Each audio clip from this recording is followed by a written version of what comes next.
sebelum kita memulai pembelajaran hari ini, alangkah lebih baiknya kita berdoa dahulu. Siapa di sini yang mau memimpin doanya? Ya. Untuk memulai pembelajaran hari ini, alangkah baiknya kita berdoa terlebih dahulu menurut kepercayaan kita masing-masing. Berdoa mulai.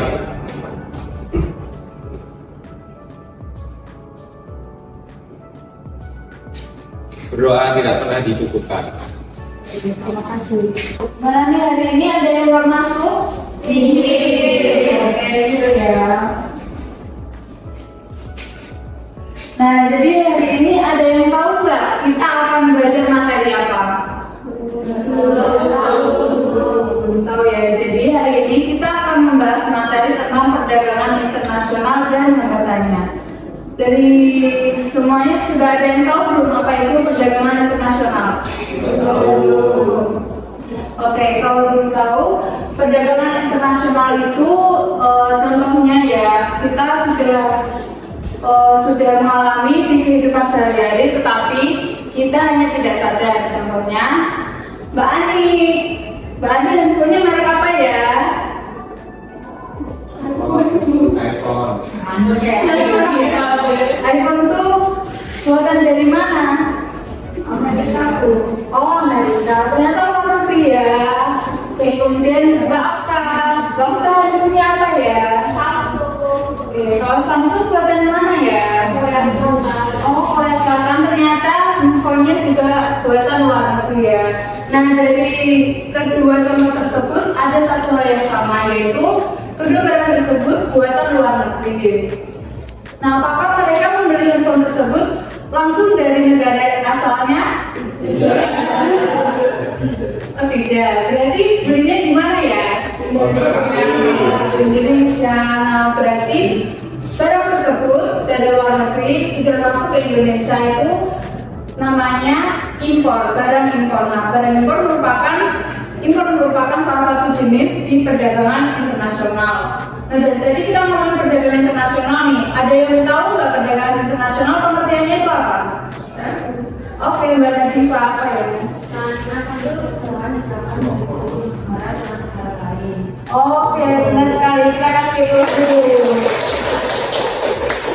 Oke, jadi benar ya, kalau perdagangan internasional itu transaksi jual beli yang terjadi antara satu negara dengan negara lainnya. Nah, untuk selanjutnya kita akan mengetahui materi tentang perdagangan internasional lebih lanjut dari PPT.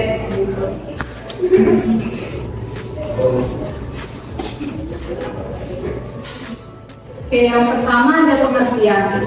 Pengertian dari perdagangan internasional yaitu perdagangan yang dilakukan oleh penduduk suatu negara dengan penduduk negara lain atas dasar kesepakatan bersama. Lalu selanjutnya ada faktor pendorong perdagangan internasional. Yang pertama ada kebutuhan negara dan masyarakat. Yang kedua perbedaan sumber daya alam. Yang ketiga meningkatkan kualitas sumber daya manusia atau SDM. Dan yang keempat meningkatkan pendapatan negara. Lalu selanjutnya ada faktor penghambat perdagangan internasional. Yang pertama ada keamanan suatu negara. Yang kedua kebijakan perdagangan internasional dari pemerintah.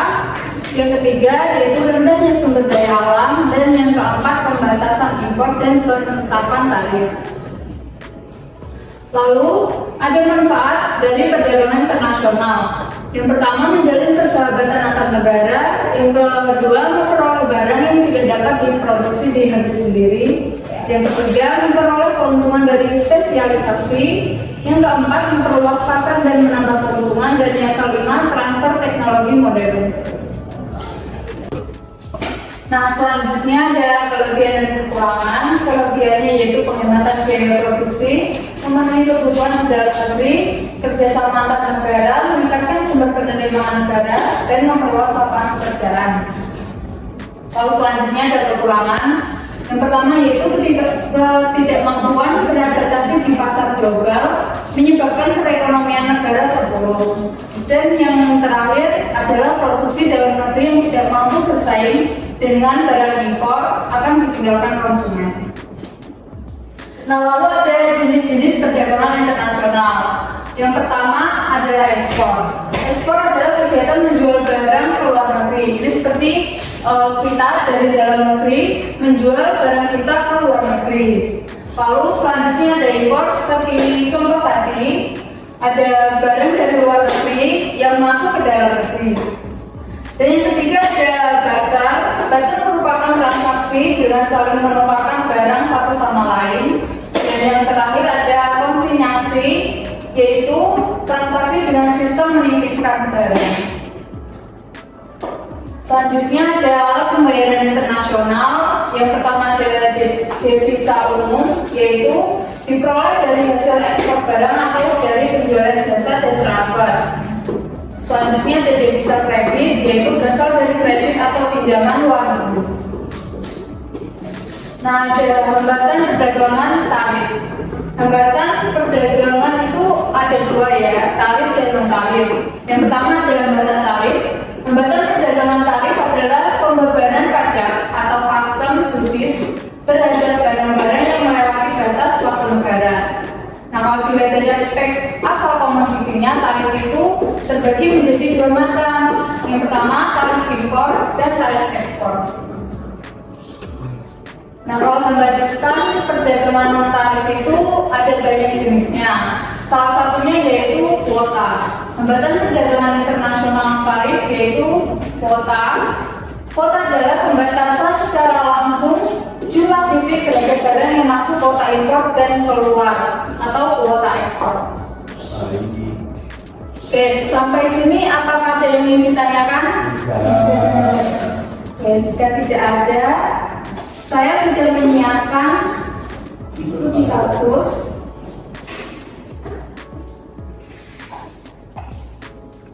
Itu berupa video dari jenis-jenis perdagangan internasional ya. Nah, sebelum itu kita bagi dulu ya jadi 6 kelompok untuk mengerjakan tugas yang akan saya berikan. Kita akan menghitung dari 1 sampai 6, dimulai dari Mas Irfan. 1, 2,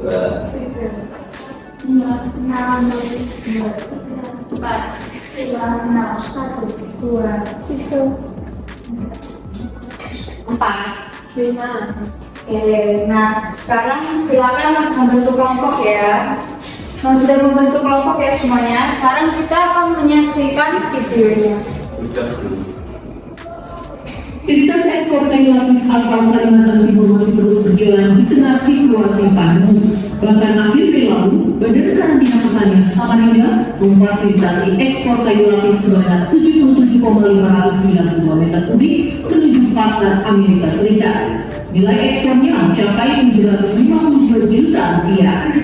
Kepala Badan Karantina Pertanian Samarinda Agus Sugiono juga menyebut data ekspor kayu lapis atau periode selama kuartal pertama tahun 2020 sebanyak Karantina Samarinda juga memastikan dari sisi yang khusus kita bicara impor pangan sendiri memang akan terganggu dari sisi berarti dari sisi ada kenaikan harga juga akan bisa mempengaruhi industri. Menggunakan mekanisme baru impor dagang dengan komunitas perdagangan, Panglima TNI Jenderal Gatot Nurmantio menjelaskan pembelian Sukhoi Su-35 ini menjadi kebutuhan prioritas bagi TNI, khususnya TNI Angkatan Udara menggantikan pesawat tempur jenis F-5 Tiger yang sudah usul dan telah di-grounded TNI Angkatan Udara. Nah, dari video tersebut sudah ada 3 kasus dari jenis-jenis perdagangan internasional. Nah, sekarang tugasnya yaitu kelompok 1, 2, dan 3 menganalisis faktor kelebihan dan kekurangan dari 3 jenis tersebut. Kelompok pertama impor, kelompok kedua ekspor, dan kelompok ketiga barter ya. Lalu untuk kelompok 4, 5, dan 6 menganalisis hambatannya lalu berikan solusi. Kelompok 4 terkait impor, kelompok 5 ekspor, dan kelompok 6 barter. Ini saya beri lembar kerjanya.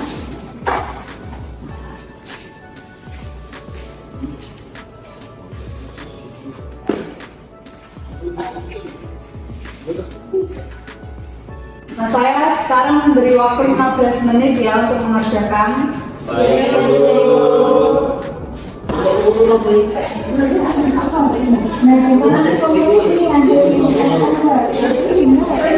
Oh, gitu. Nah, gitu ya. Ya. Nah, yang mau pakai gimana nih? Oh, ya kalau yang ini. Nah, gitu ya. Nah, ini kelompok terakhir gimana nih? Ada yang jahit enggak? Enggak tuh. Kalau kelompok ini, oke. Nah, karena waktunya sudah habis, sekarang kita lanjut presentasi ya. Dimulai dari kelompok 1. Oke, selamat pagi.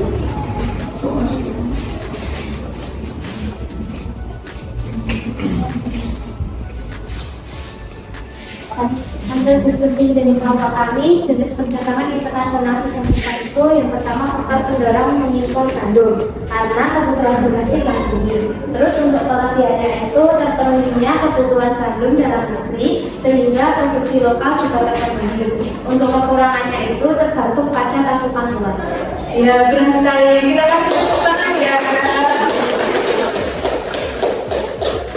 Oke, selanjutnya kelompok 2. Kelompok 2. Perdagangan internasional sistemnya. Nah, oke, untuk kelompok terakhir silakan presentasikan hasil kerjanya.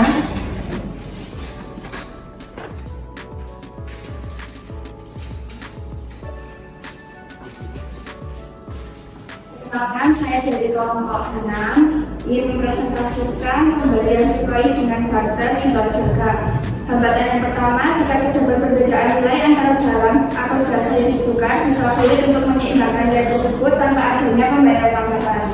Lalu solusinya dengan meningkatkan barang atau jasa yang ditawarkan dengan memberikan layanan tambahan, meningkatkan kualitas, atau mengemas ulang produk agar lebih berminat. Oke, benar sekali. Nah, baik semuanya tadi sudah bagus ya jawabannya. Di sini saya akan memberi tambahan sedikit terkait hambatan dan solusi pada impor gandum.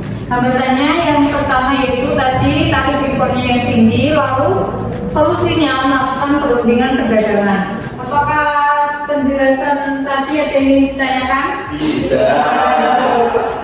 Jika tidak ada, apakah ada yang bisa menyimpulkan dari materi hari ini? Dan jika tidak ada, saya ya yang akan menyimpulkan. Perdagangan internasional tadi adalah transaksi jual beli yang dilakukan oleh suatu negara dengan negara lain atas kesepakatan bersama. Lalu ada faktor pendorong dan faktor penghambatnya. Untuk faktor pendorongnya tadi ada kebutuhan negara dan masyarakatnya, lalu perbedaan sumber daya alam, dan meningkatkan kualitas sumber daya manusianya. Untuk faktor penghambatnya tadi ada keamanan suatu negara, rendahnya sumber daya alam, dan pembatasan impor, penetapan tarif. Lalu untuk manfaatnya tadi ada menjalin persahabatan antar negara, transfer teknologi modern, dan memperluas pasar. Jadi terakhir ada jenis-jenis perdagangan internasional yang pertama yaitu ekspor, impor, barter, dan konsinyasi. Nah, selanjutnya untuk memperdalam pemahaman materi perdagangan internasional dan hambatan, silakan kalian mengerjakan tugas di modul halaman 59, lalu dikumpulkan minggu depan ya. Nah, cukup sekian pertemuan kali ini. Saya akhiri. Wassalamualaikum warahmatullahi wabarakatuh. Waalaikumsalam.